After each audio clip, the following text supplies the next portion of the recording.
Salam. Bu yaxınlarda Elon Musk'ın yaddaşla bağlı videosu qarşıma çıxdı. Orada Musk yadda saxlama ilə bağlı öz məsləhətlərini verir və sirlərini paylaşır. İstəyirəm ki, bugünkü videoda həmin çıxışa münasibət bildirim.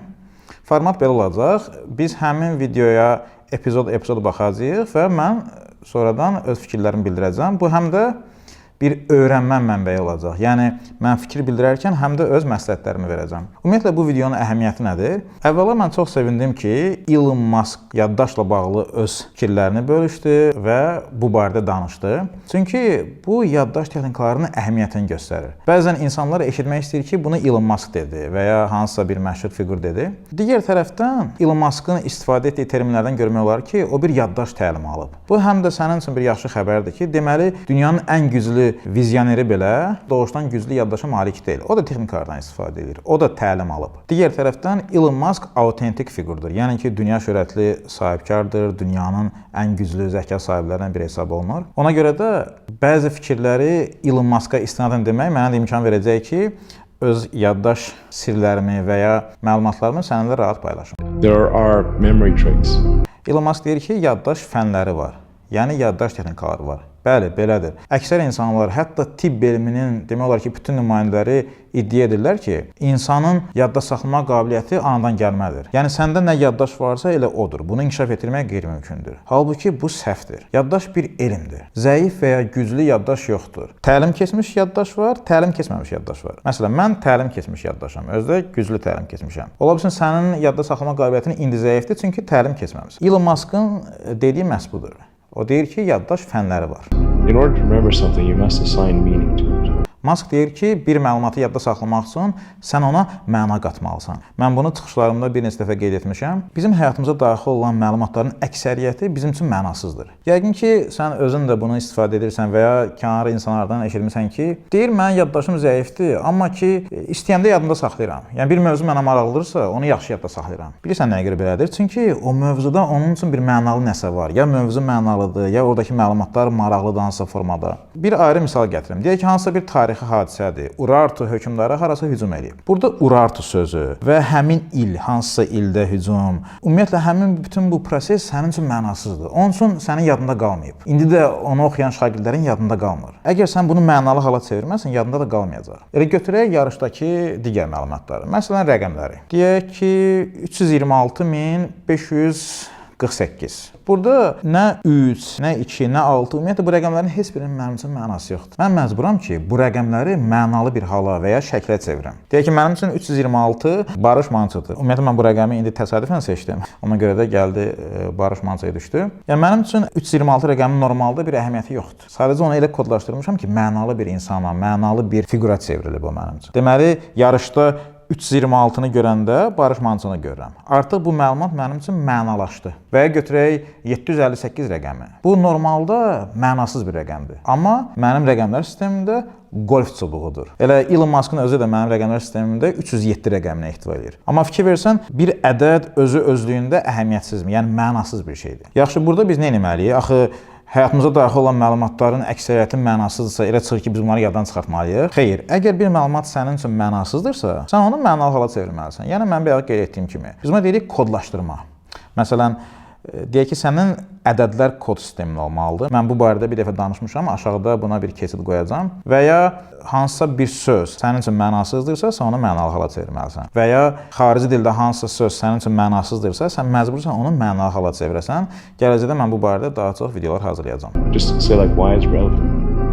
And if you can say why something is relevant, you probably will remember it. Burada Elon Musk deyir ki, sən özünə sual verməlisən ki, bir məlumat sənə niyə uyğundur, sənin üçün niyə əhəmiyyətlidir və sən bu suala cavab verə bilsən, ehtimal ki, onu yadda saxlayasın.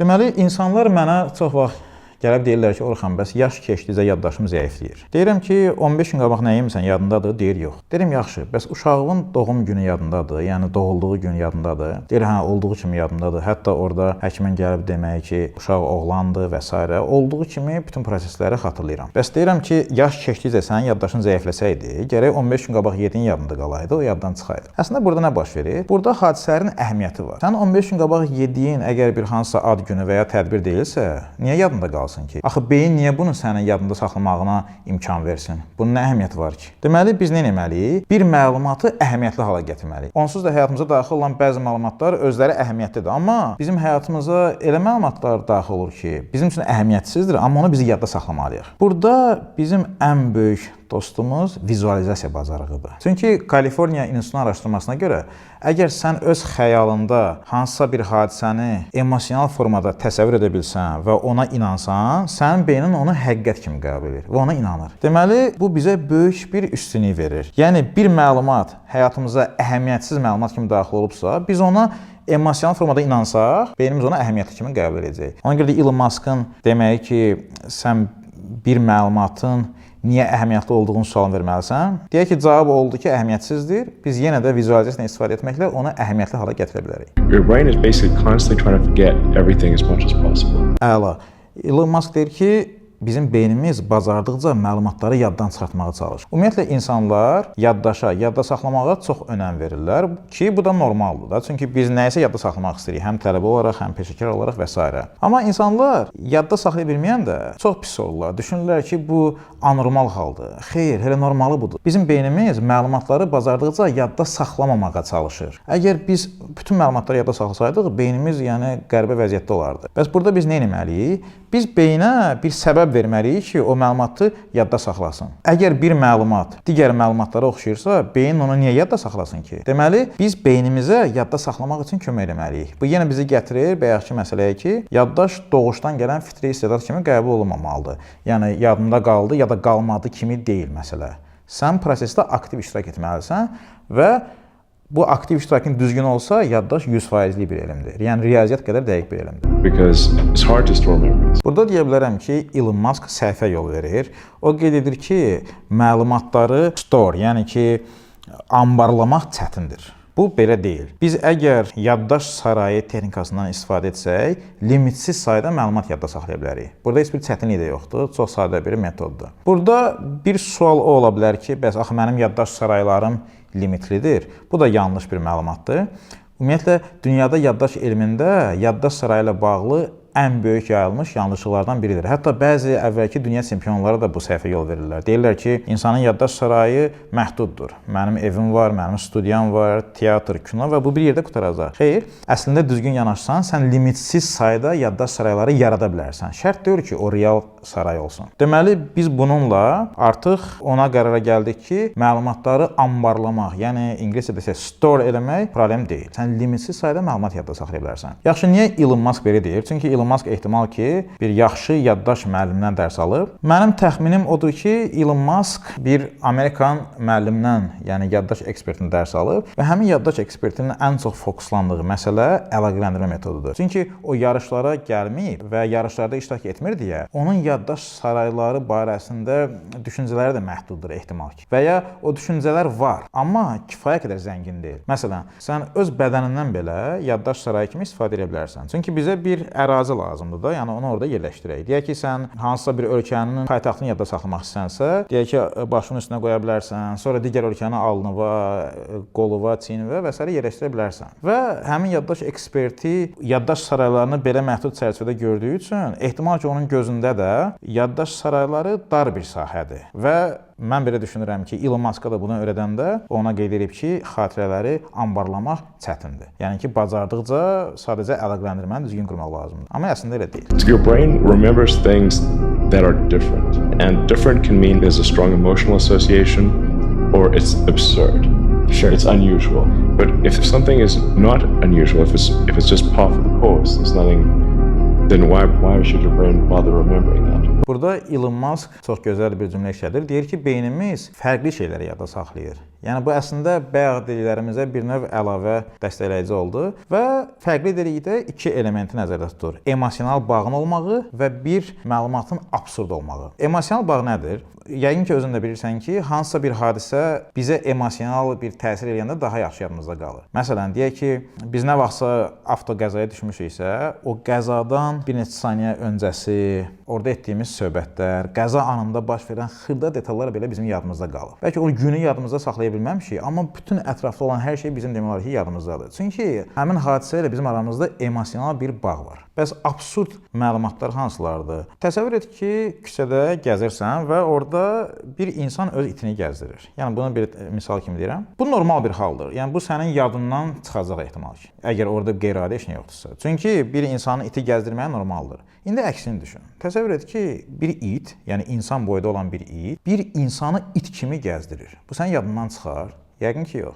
Çünki bu bir absurd haldır. Və sən bunu əgər xəyalında təsəvvür edib özünə inandırsan, o sənin yadında qalacaq. Biz artıq demək olar ki, bilirik nə yadımızda qalır. Emosional bağı olan və absurd olan hadisələr bizim yanımızda qalır. Yoxsa Elon Musk'ın dediyi kimi, sənin beynin niyə onu yadda saxlamağa çalışsın ki, axı bu qədər minlərlə, milyonlarla məlumatın içindən onun nə fərqi oldu? Deməli, ancaq fərqli hadisələr yadımızda qalır.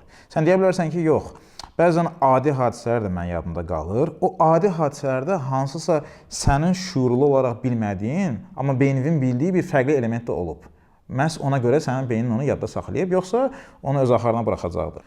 Fərqli hadisələrə ümumiyyətlə aşağıdakıları göstərmək olar ki, məsələn, şok edici hadisələr. Əgər sən həyatda və ya efirdə bir təyyarə qəzasını görmüsənsə, yəqin ki, o sənin beynində bir neçə müddət qalacaq. Çünki həmin prosesdə olan hadisələr sənin hisslərinə toxunub, şok verir.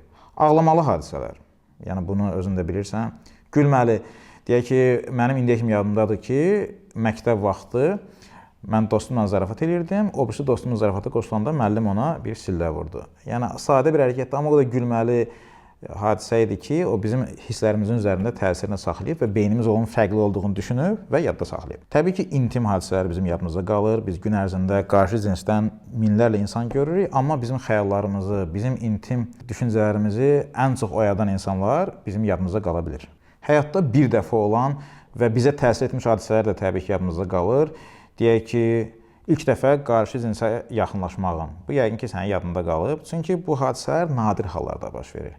Yəni fikir verdinsə, beynimiz fərqli şeyləri, qeyri-adi, emosional, qeyri-məntiqi şeyləri xoşlayır. Deməli, biz artıq beynin necə işlədiyini bilirik və bundan istifadə edərək istədiyimiz məlumatı yadda saxlaya bilərik. Bu siyahını daha da uzatmaq olar, amma Elon Musk'ın dediyi kimi fərqli şeylərin iki əsas elementi var. Emosional bağ və absurdluq, yəni qeyri-məntiqilik. Girişdə qeyd etdiyim kimi, mən bu videonu görəndə çox sevindim. Çünki həmişə insanlar Elon Musk'ın qeyri-adi yaddaşa malik olması ilə bağlı fikirlər irəli sürürdülər və ya jurnalistlər o sualı verirdilər və burada bir podkastçının məhz həmin istiqamətdə verdiyi suala Elon Musk'ın verdiyi cavab oldu ki, yəni yaddaş texnikaları var, fənləri var və mən də onlardan istifadə edirəm. Yəni bu çox gözəl yanaşmadır və bu bizim üçün bir örnək olmalıdır. Xüsusilə bizim cəmiyyətdəki insanlar bir qeyri-adi bacarığı olan insan gördükdə onu dərhal onun istedadına bağlayırlar. Bu futbola da aiddir, bu alimliyə, musiqiyə və digər bütün sahələrə aiddir. Amma əslində hər bir dahinin, hər bir ustanın bir sirləri var. Bizə o sirlər maraqlı olmalı. Onun keçdiyi yolu bəlkə də biz indi görə bilmirik və o aramızdakı fərq o qədər böyükdür ki, biz ona dahi deyirik, amma əslində orada bir texnikalar və məşq prosesi var. Bu videoda da biz məhz dünyanın ən qeyri-adi zəkaya malik olan insanlardan biri kimi tanınan Elon Musk'ın əslində yaddaşının da bir məşq prosesi olduğunu gördük. Bu da çox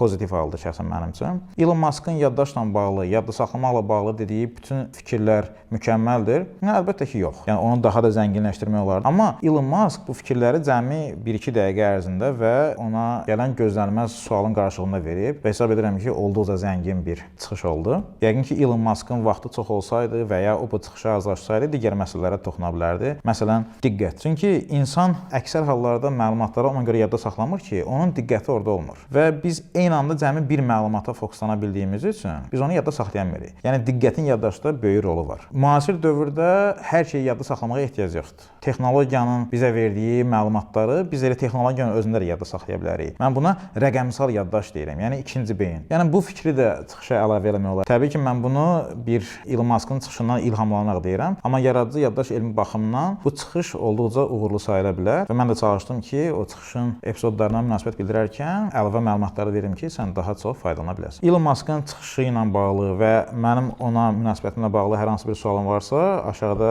o sualı verə bilərsən və mən sənə bacardıqca tezliklə cavab verəcəm. Bir də ki, yaxşı olar ki, sən bu videonu dostlarınla paylaşasan. Biz getdikcə Azərbaycan cəmiyyətində yaddaş elminin rolu, funksiyaları haqqında daha çox bir məlumat verə bilərik. Bir halda ki, dünyanın ən güclü vizioneri bundan istifadə edir, deməli biz də istifadə etməliyik. Və əgər kanalıma üzv deyilsənsə, səndən xahiş eləyərdim ki, kanala üzv olasan ki, bu daha geniş kütləyə yayıla bilsin. Hələlik növbəti videolarda görüşənədək.